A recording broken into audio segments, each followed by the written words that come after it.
নমস্কাৰ বন্ধুসকল, মই অমৰ ৰয়। আপোনালোকে চাই আছে আপস্কিল নৰ্থ ইষ্ট। তো আজিৰ যোনটো ছেশ্যন আছে, এই ছেশ্যনটোত আমি সৰু এটা প্ৰেক্টিকেল টপিক চাম। প্ৰেক্টিকেল টপিকটোৰ নাম হ'ল, আৰু এই ছেশ্যনটো আমি কণ্টিনিউ কৰি আছোঁ APDCL APSC AAOৰ যোনকেইটা ক্লাছেছ চলি আছিল, সেই তাৰে সন্দৰ্ভত আমি ক্লাছখিনি আগবঢ়াই লৈ যাম।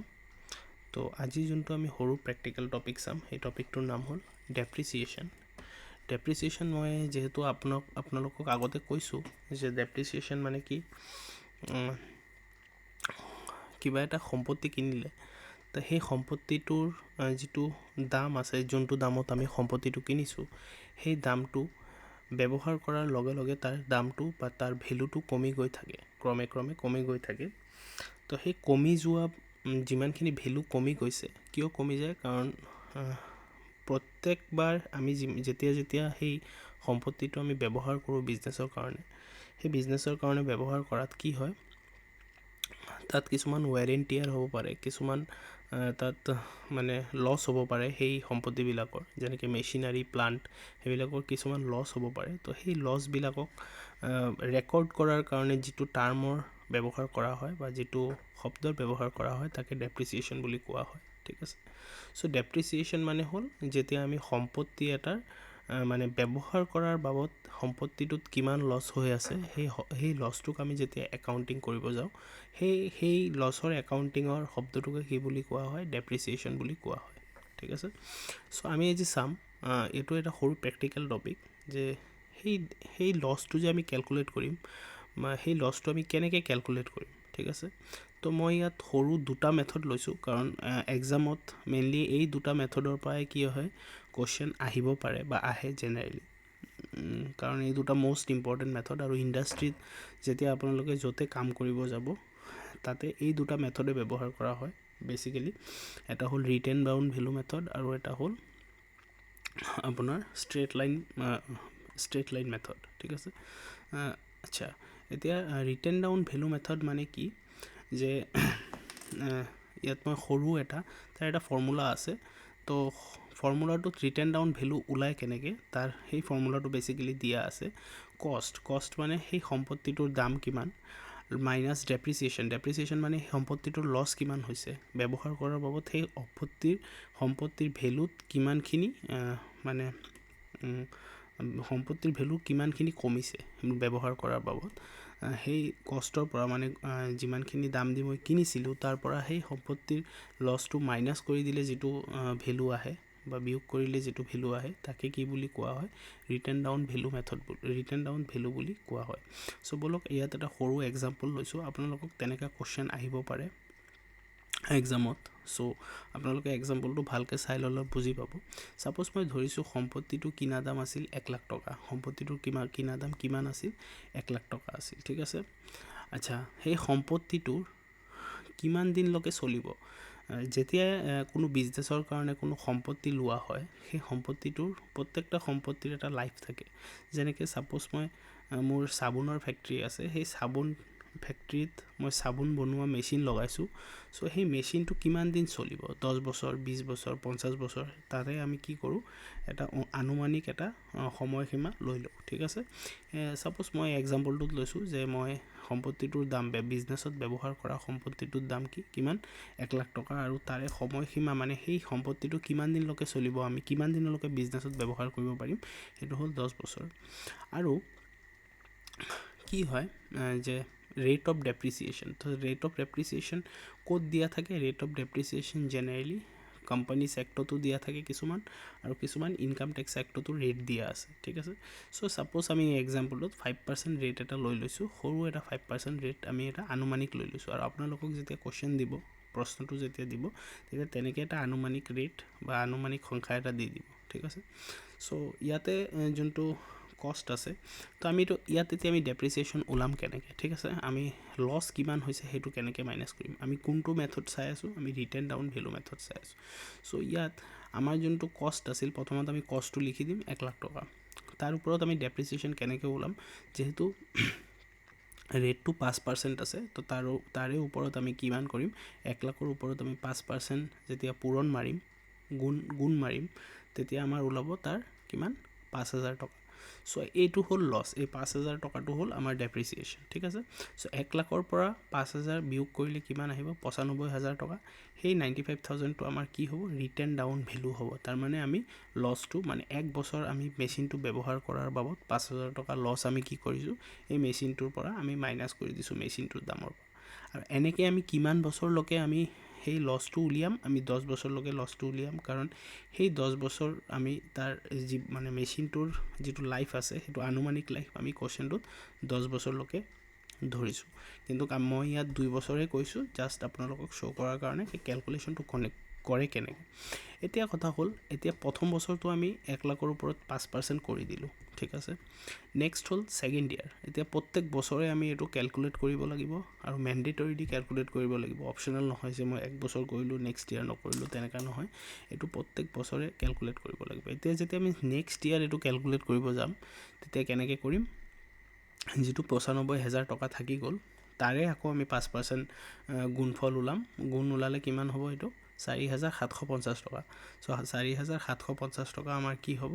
তাৰে ডেপ্ৰিচিয়েশ্যন দ্বিতীয় বছৰ কিমান ডেপ্ৰিচিয়েশ্যন হ'ব? 4,750 টকা, সিমানখিনি লছ হ'ব। এতিয়া 95,000ৰ পৰা 4,750 টকা বিয়োগ কৰিলে আমাৰ থাকিব কিমান? 90,250 টকা। এইটো থাকিব 3 নম্বৰ বছৰৰ কাৰণে ইমানখিনি ভেলু। মানে যোনটো আমি ভেলু 1 লাখ টকা দি কিবা এটা সম্পত্তি কিনিছিলোঁ বিজনেছত ব্যৱহাৰ কৰাৰ কাৰণে, 3 নম্বৰ বছৰ আহোঁতে সেই সম্পত্তিটোৰ ভেলু কিমান হৈ গ'ল? 90,250 টকা, ঠিক আছে। নেক্সট যেতিয়া আমি 3 নম্বৰ বছৰৰ আমি লছ উলিয়াম বা ডেপ্ৰিচিয়েশ্যন উলিয়াম, সেইটোক আমি কি কৰিম? তাকে আমি 90,250 টকাক আমি কি কৰিম? 5% গুণফল কৰিম। যিটো ফিগাৰ আহিব সেইটো আমাৰ কি হ'ব? যিটো সংখ্যা আহিব সেইটো আমাৰ 3 নম্বৰ বছৰৰ ডেপ্ৰিচিয়েশ্যন বা লছ টু মেচিনাৰী হ'ব। চ' এনেকৈ আমাৰ যোনটো বেলেঞ্চ আহি আছে, বেলেঞ্চৰ ওপৰত যেতিয়া ডেপ্ৰিচিয়েশ্যন কেলকুলেট কৰা হয়, তাকে কি বুলি কোৱা হয়? Written down value method. Written down মানে ভেলুটো কমাই আহা, ৰাইট অফ কৰি আহা, ঠিক আছে।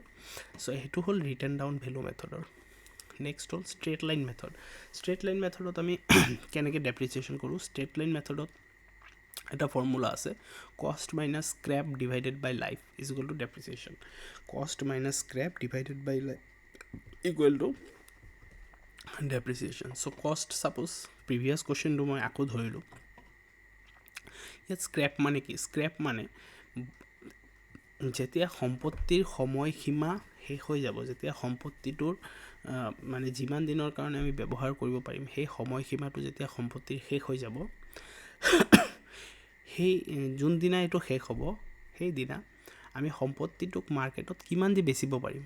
আমি 5,000 টকা দি বেচিব পাৰিম। এই কুৱেশ্যনটোৰ কাৰণে আমি এটা আনুমানিক ফিগাৰ লৈছোঁ।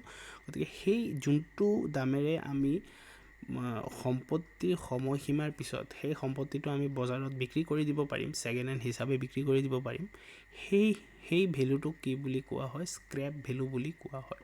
চ' ইয়াত যোনটো আমাৰ স্ক্ৰেপ ভেলু মই ধৰিছোঁ সেইটো হ'ল 5,000 টকা। আৰু সম্পত্তিটোৰ দাম আমি কিমান ধৰিছোঁ? আগৰ নিচিনাকৈ, আগৰ দৰে আমি কিমান ধৰিছোঁ? 1 লাখ টকা। আৰু তাৰ সময়সীমা মানে কিমান দিনলৈকে মই ব্যৱহাৰ কৰিব পাৰিম সেইটো মই কিমান ধৰিছোঁ? 10 বছৰ ধৰিছোঁ। আৰু ৰেট 5% ধৰিছোঁ, যোনটো মোৰ আগৰ কুৱেশ্যনত আছিল, ঠিক আছে। কিন্তু যেতিয়া আমি ষ্ট্ৰেট লাইন মেথড ব্যৱহাৰ কৰিম, তাতে কি হয়? সেই 5% ৰেটটোৰ কোনো কাম নাই। আপোনালোকে এইটো কুৱেশ্যনত মনত ৰাখিব, আৰু যেতিয়া এক্সামত আহিব আপোনালোকে চাই ল'ব যে কোনটো মেথড ইয়াত ব্যৱহাৰ কৰিব দি আছে, ঠিক আছে। যদি ষ্ট্ৰেট লাইন মেথড দি আছে, তেনেহ'লে আপোনালোকে 5% যোনটো আছে সেই 5%টো আপোনালোকে ৰেটটো আপোনালোকে ব্যৱহাৰ নকৰিব, গতে। চ' ইয়াত আমি ফৰ্মুলাত যদি গোটেই বস্তুটো পেলাই দিওঁ, কিমান হ'ব? 1 লাখ মাইনাছ স্ক্ৰেপ কিমান আছে? স্ক্ৰেপ হ'ল 5,000 টকা ডিভাইডেড বাই লাইফ কিমান বছৰ হ'ল? 10 বছৰ। তো প্ৰথম বছৰৰ যোনটো আমাৰ যোনটো হ'ব, কি কয়? ডেপ্ৰিচিয়েশ্যন হ'ব। নট অনলি প্ৰথম বছৰ, বাল্কি কিন্তু মানে প্ৰত্যেক বছৰ যিটো ডেপ্ৰিচিয়েশ্যন হ'ব, not only in first year but every year যোনটো আমাৰ ডেপ্ৰিচিয়েশ্যন হ'ব, সেইটো 9,500K হ'ব। চ' 9,500K যদি আমি 10 ইয়াৰ্ছলৈকে ডেপ্ৰিচিয়েশ্যন চাৰ্জ কৰোঁ, তেনেহ'লে আমাৰ কিমান আহিব? 95,000 ৰুপিজ আহিব।